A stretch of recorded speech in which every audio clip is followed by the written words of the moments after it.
Introduce everyone to Andrew D'Angelo. I first met him a few years ago, and the first thing that really impressed me was his incredible talent as an Aikidoist, just real incredible body movement and energy, but also his joy for the practice was really inspiring and wonderful to see.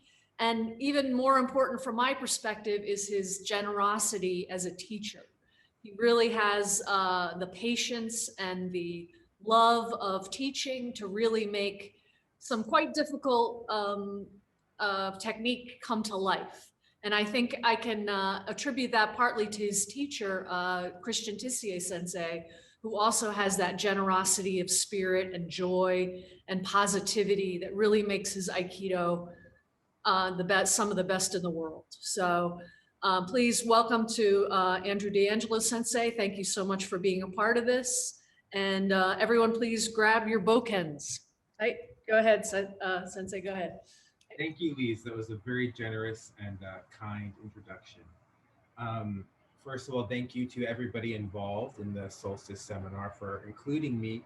I've been a bit lonely with my Aikido community, as I'm sure many of you have over this past year. And this is a really wonderful thing. So thank you. And as everybody here, everybody has something to use as a Bokken, if not a Bokken. Yes. Hi, Jillian. Okay. So I'm going to assume everybody has used a Bokken.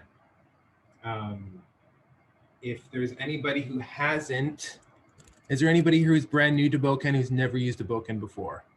Doesn't look like it. Okay, great. Cool. Okay, so the style of Bokken that Tissier Sensei teaches is Kashimishin Ryu. I'm not going to get into the specifics of Kashima necessarily.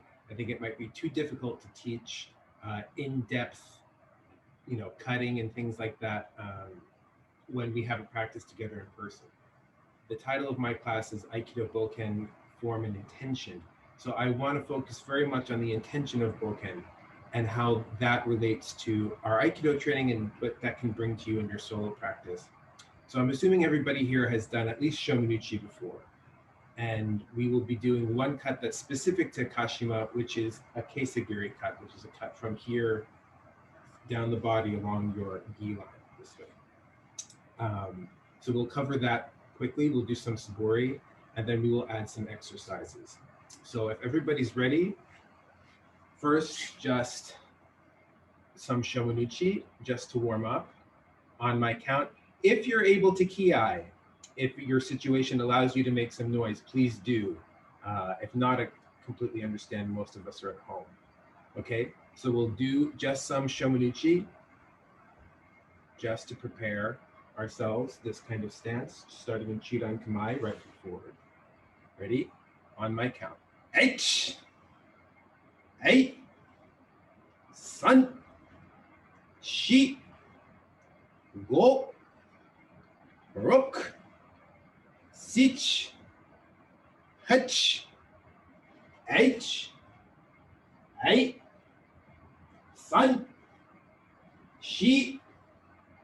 4,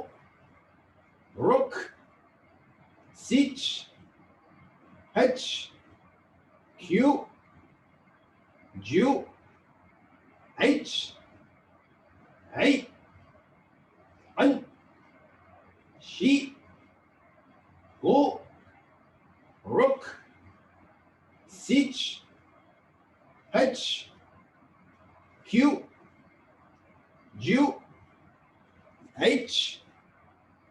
8, 8, 3, 4, 5, 6, 7, 8,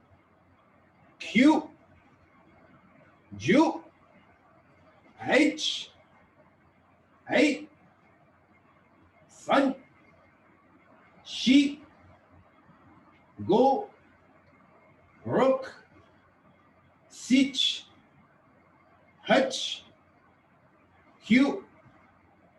10. Hey, very good. Okay, thank you. Next, I want to introduce to you Quesagiri. So, Quesagiri is that cut. I'm sorry if you can't see the full thing, but basically your stance is a bit wider, okay? And the front foot here is open. So you can have this square hip. And you want to be able to have movement in your knees, like so, okay? You should be able to pivot very comfortably, rocking back and forth, keeping your head at the same height, okay? Not up and down, not like that, just comfortably like this, okay? Now, when you cut, you start with your sword on your like in this area between your shoulder and your head, and you're going to cut along the case line of the person in front of you. Okay? So you want to cut not towards your front leg, but towards your open side. So not cutting like that, this way. Yeah. Just practice that on your own. I want to scroll through to make sure everybody's doing it right. Lee's obviously, yes. Okay. Okay.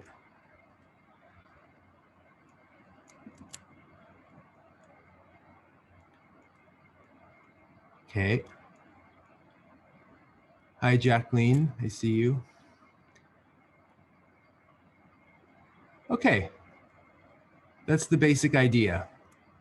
Very good. Okay. So we're going to start with our our right foot forward, and we'll be cutting to our left.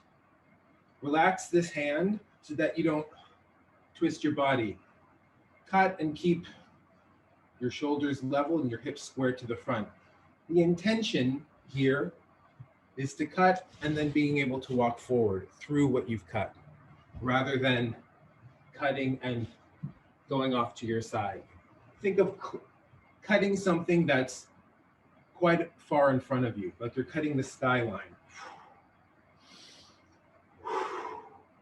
And exhale, relaxing everything. Don't let the Bokken make your shoulders stiff. And exhale when you cut.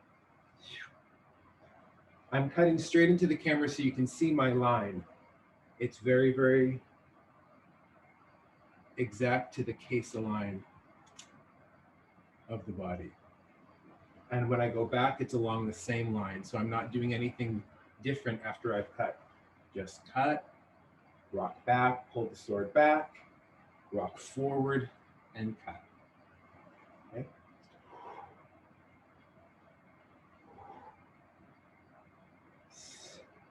Very good. Just like that.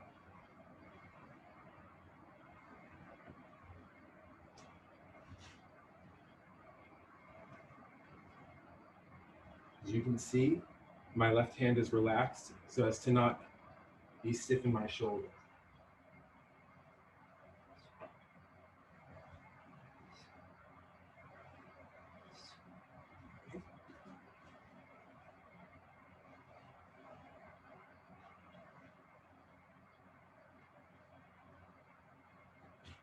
All right. Good. Good. Good. Imagine you're cutting something far in front of you, so your extension is forward. Good, Jillian. Okay. Okay. Great. Now let's switch sides. So we're going to now put our left foot forward.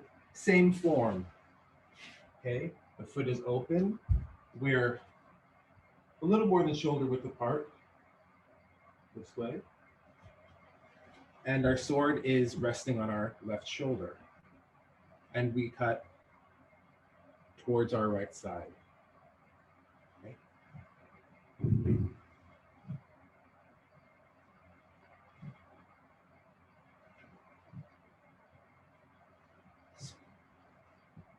Okay. I have a question. How far do you let the hip drop?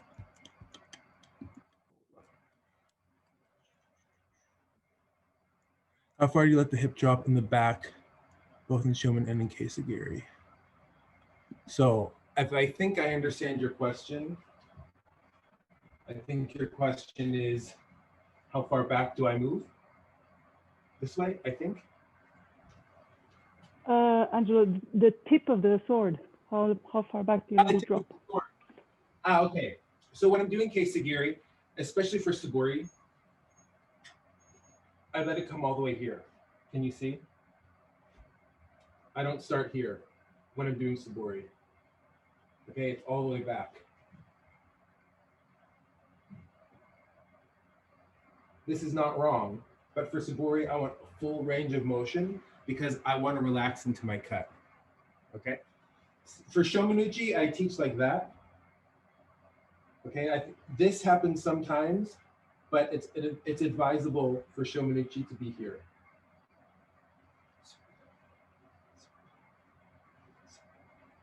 I would say 90 degrees. Okay, but for Kesa, it's all the way back. Does that answer the question? I think.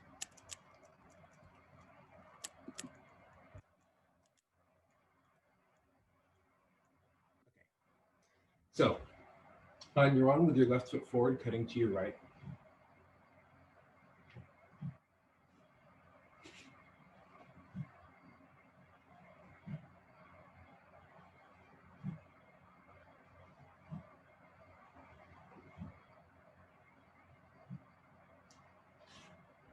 Okay, I'll check.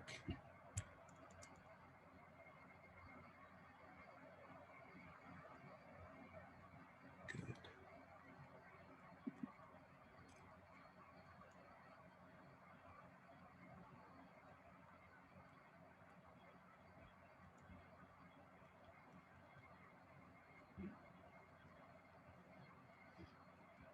Make sure you're not covering your own eyes with your hand, with your arm. I see some people, they're like that when they cut, they can't see, and then they cut. Keep your elbows down so you can see. There you go, Jen, I see that's better.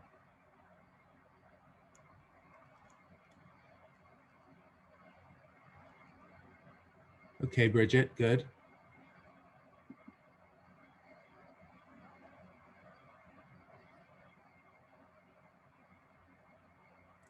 Okay. Demetria, don't cut too far behind you. Don't cut too far behind you. When you cut, it should still be forward at the finish. Think more forward. It's hard to see where people are finishing their cut, so I can't be too specific.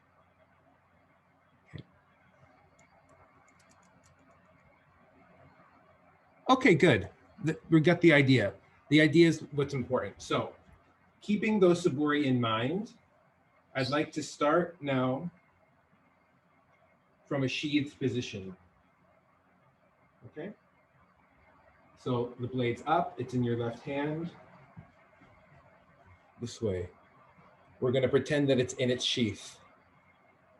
And your thumb is on top like that. Okay? When you stand, don't let it be like this, because then you're going to have to reach across your center to grab it. Bring the tip in front of you so it lines up with your obi. It's in the center of your body. Like that. So you have a nice triangular shape. You can see. Okay? And standing in right hanmi, practicing taking out the sword, opening your hip, and bringing it in front of you. Yes. And then, to bring it back, let go with the bottom hand. Let the blunt edge of the blade rest on the top of your hand. Open your hip again. Let it drop in your hand. Close your hip to sheathe the sword, bringing it back, the handle back in front of you. Sometimes I'll just do this in the morning just to get my mind focused. It's a good meditation, just drawing the sword, okay? Making sure that you're lined up. Just standing in this position alone. focusing on the centeredness of everything. And with complete awareness, doing your movement.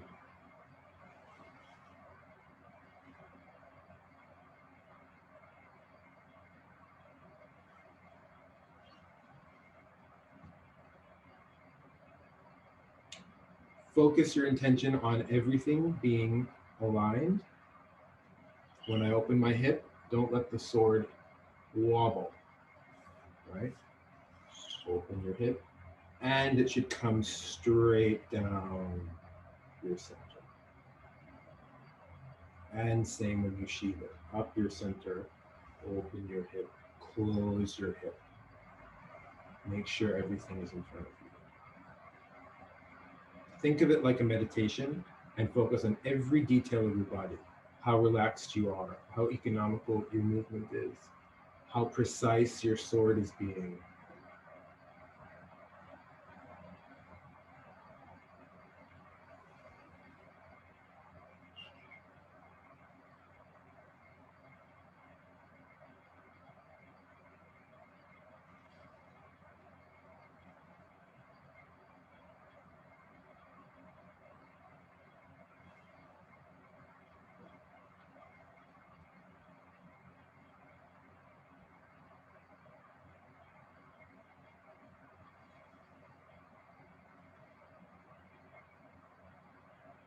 And my tip stops at throat height. Open your hip, close your hip, center the sword.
Any questions before we move on? Good? Good with that?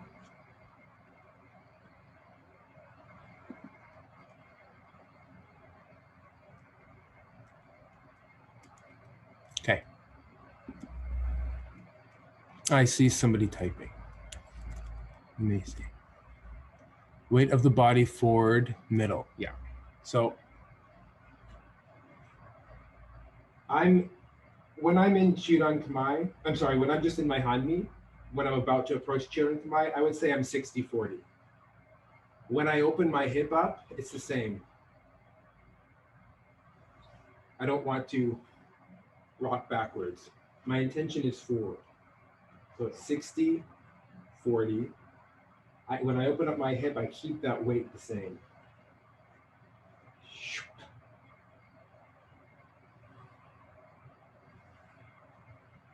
So my front knee never moves. Okay? Okay, so I want to add to that. So let's piece together what we've done so far. Okay, so we start in right hanmi, sword is sheathed. I'm going to take out my bokken, but this time instead of just going to churan kamai, I'm going to reach underneath my bokken and do shomenuchi. Then sheathe my sword. Okay, I'll do it from the side. Churan kamai, sorry, right hanmi. Unsheathe my sword. I'm going to go higher this time. Before it was straight. I'm going to go higher this time, and from underneath my bokken to jodan. And then from here, you do your shomenuchi. Boom, boom, boom, settle.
Okay, I'll check.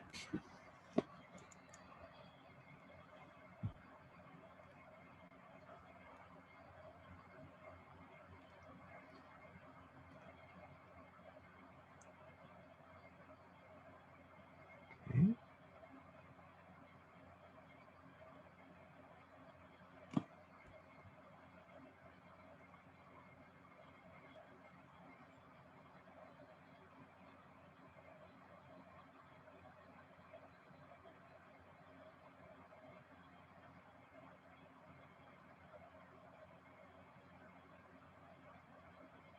Careful not to touch the sharp part of your blade, right?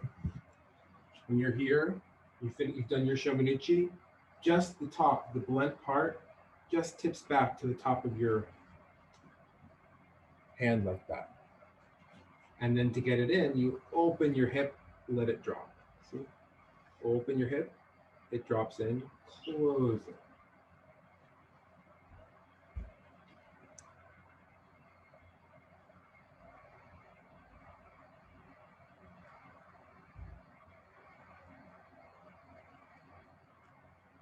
So Jacqueline, make sure your right foot is forward. Yes. Yeah. Right foot is forward and the sword is on your left side. Okay.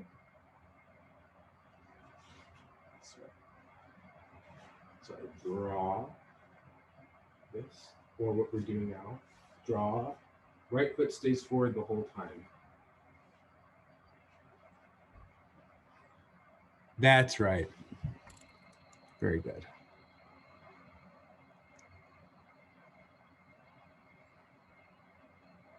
Okay.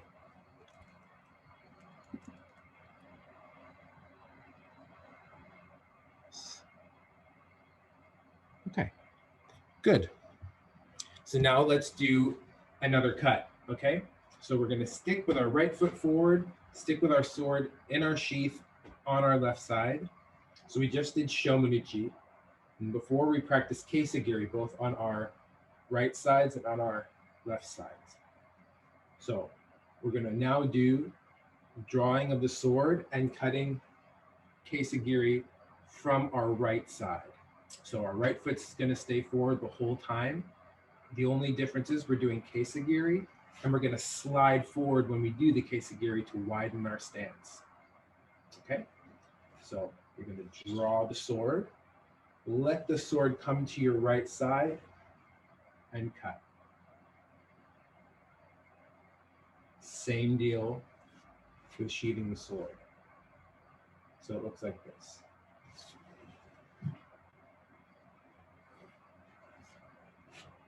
And come back to center. Okay.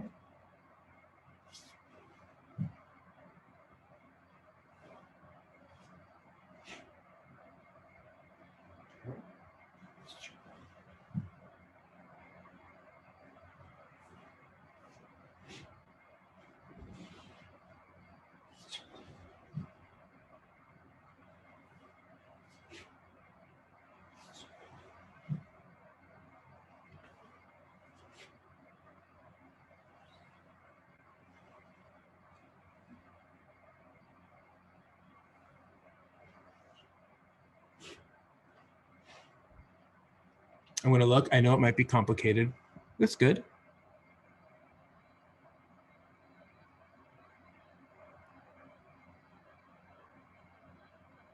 Okay, good. Some of you I can't see, but that's okay.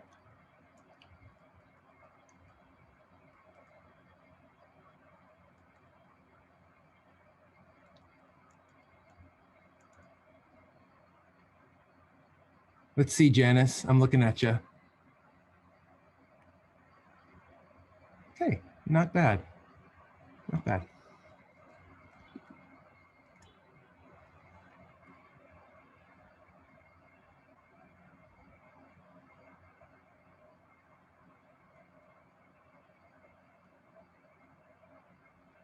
So once you feel comfortable enough with the form, it can become very meditative.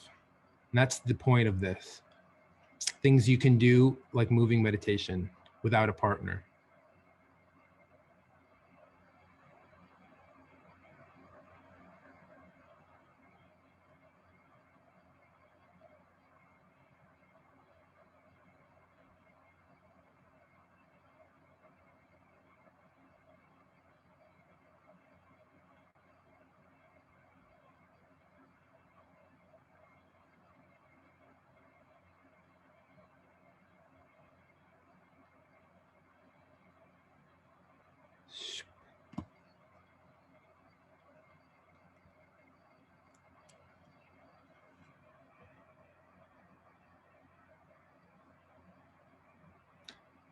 So Bridget, I'm going to give you a tip, okay? Can you hear me? Okay. What I'm seeing you do is, okay, we have to imagine that this entire length of the sword is covered in its sheath. Okay? So don't just pull it out partially, let go of your hand and bring it to your side. It's cheating a little bit. It's hard because it's a wooden sword and we don't have the sheath telling us what to do. So we have to pretend. So make sure that you draw out completely. You see what I mean? Draw out completely. Then you can drop your hand, come underneath and cut. Complete.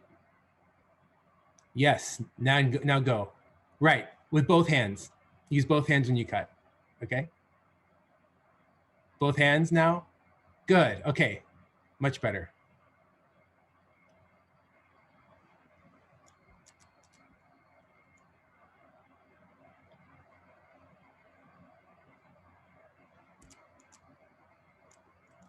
Okay.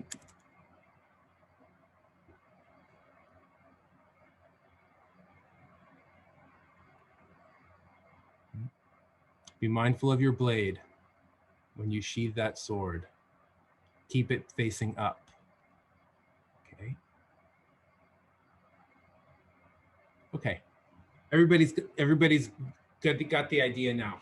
So next one, we're going to do the same thing, but we're going to cut from our left side. So in order to do that, we have to step forward.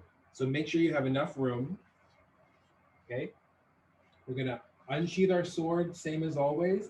Now we don't have to take it to the other side because it's already on our left side. And we're just going to step forward and cut. Yeah. Okay. Unsheath, just step forward and cut.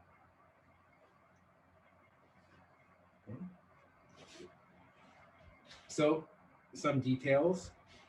We unsheathe. Step forward, cut. Okay, so we cut. Now, it's going to be really difficult for me to bring this in front.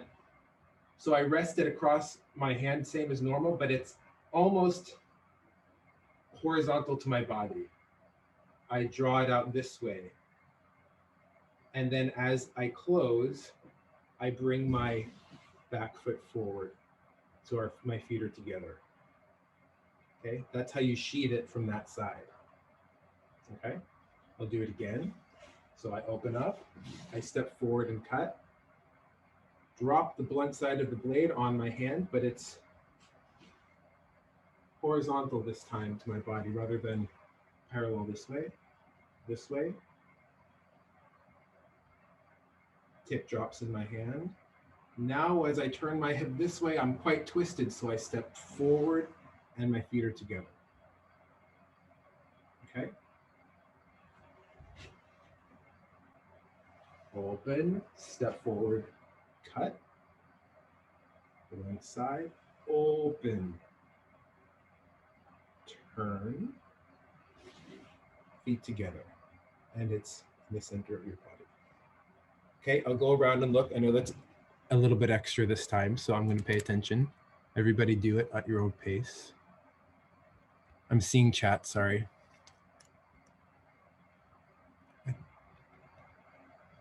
Yes, that's right, Adrian. At the end, your feet are together in a V shape. Sorry you can't see my feet so much, but yes, when my feet are together, it's like that, not like that. It's a bit detailed.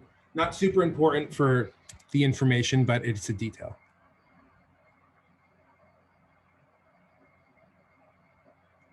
Sorry if I missed anybody's questions.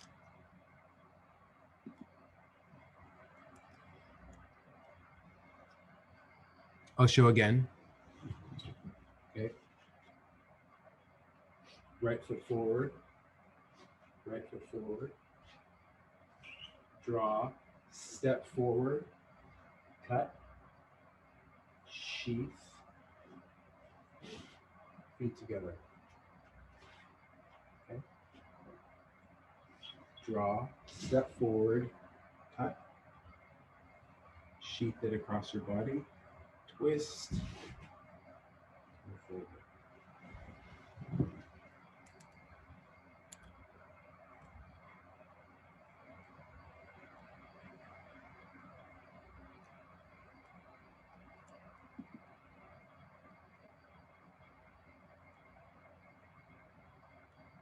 Right.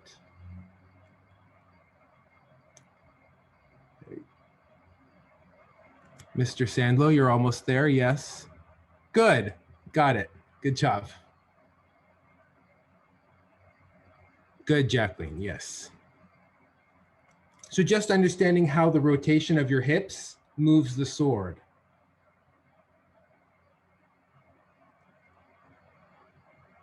Good. And Jen, you look like you've done some sheathing before. Good. Okay, good. I'm happy. Not too complicated. Good. Good, Bridget.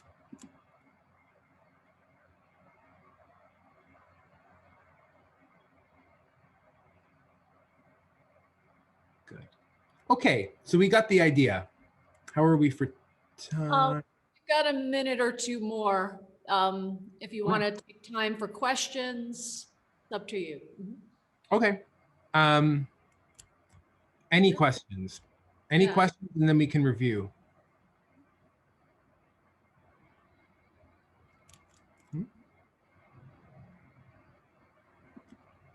Okay. Okay, so I just will spend the last 2 minutes. I'd invite you to do it with me. Go through the sheathing and cutting movements, the last 3 that we did, Shomen, Kesa, right and left, and use it as a meditative practice. So pay attention to every sensation you have in your body. It's okay if you're not sure about the form. This can't be that technical. We're worlds apart and you're this big to me. So on my screen. So that's okay. What's important is your intention and your focus in your body. So what I would do in my class is I would shout out what cut to do, but maybe we don't have time to practice with your memory. Memory is a whole other thing to focus on. But what I'd like you to focus on is something that you can do as a Bokken meditation in the morning or whenever you have time to focus your form, which focuses your mind, which focuses everything inside you. Which is a common theme that we're probably all talking about in our own way. So just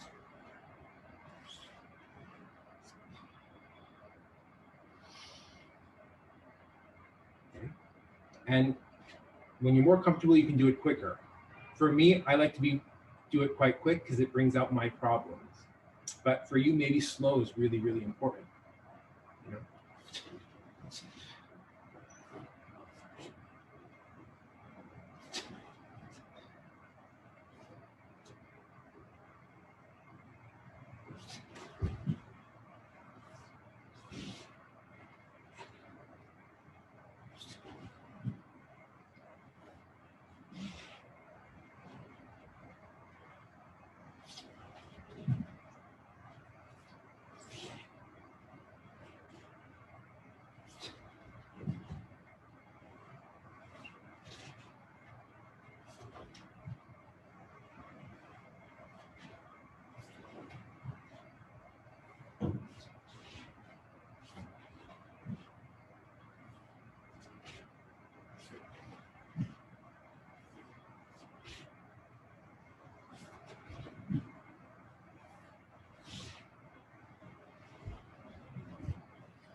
Any questions?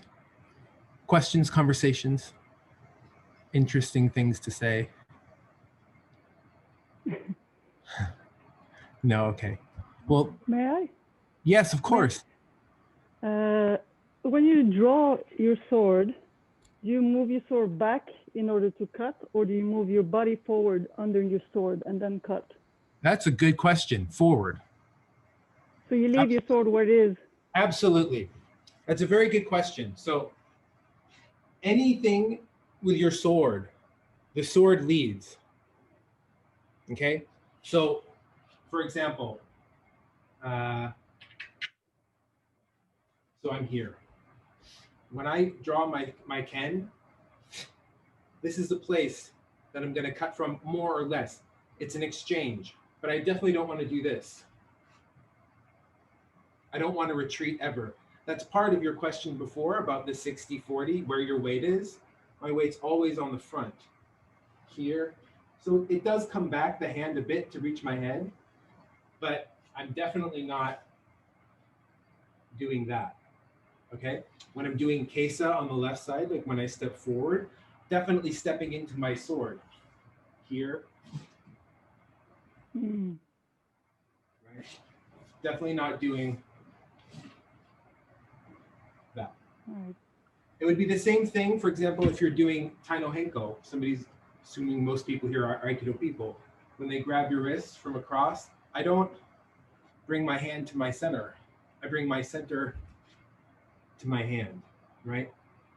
So any place that you create an action that creates a point of reference to move from, you have to respect that, or else you'll end up pulling, or in the case of Aikido, or in the case of Bokken, creating an opening. I go like that, I'm open. So that's the place that I have to reference my cut from. Mm. That makes a lot of sense. Thank you. Yeah, you're welcome. Quick Well, thank question, Sensei. Yeah, of Quick course. question. So here, this side, okay? Okay. I'm here resheathing. Yes. Is this the point I step forward, or do I sheath and then step forward, or do I do it kind of together as the step? When exactly is the step in relationship to the resheathing? So I got here, I step to close. So I'm cutting from my right side at the moment, okay? Towards my left. Right side. Right? The tip's in. We're like that, right? Mm-hmm. Again, to Jacqueline's question, I don't want to do this. I'm going to do this. Yeah. So it's never my arm moving my sword. It's always the whole action of my body coming together and expanding. So when I unsheathe the sword, it's not bump, bump. It's my whole body turning. And it's the same when I sheathe the sword. My whole body, my whole body. And when you have to step forward, for example, if I'm cutting from my left side and I'm here and I turn, at this point, again, my stepping forward to my sword. Those are everything. Beautiful. Thank you. Feel it. Thank you. Great. So I think we'll bow out. We have about 5 minutes for the next class. Correct, Amy? So Yes, and Lisa, Sensei, you're on for the next class. That's going to be a fun workout. That was absolutely beautiful. Thank you, Anderson. Thank you very much. Thank you very much.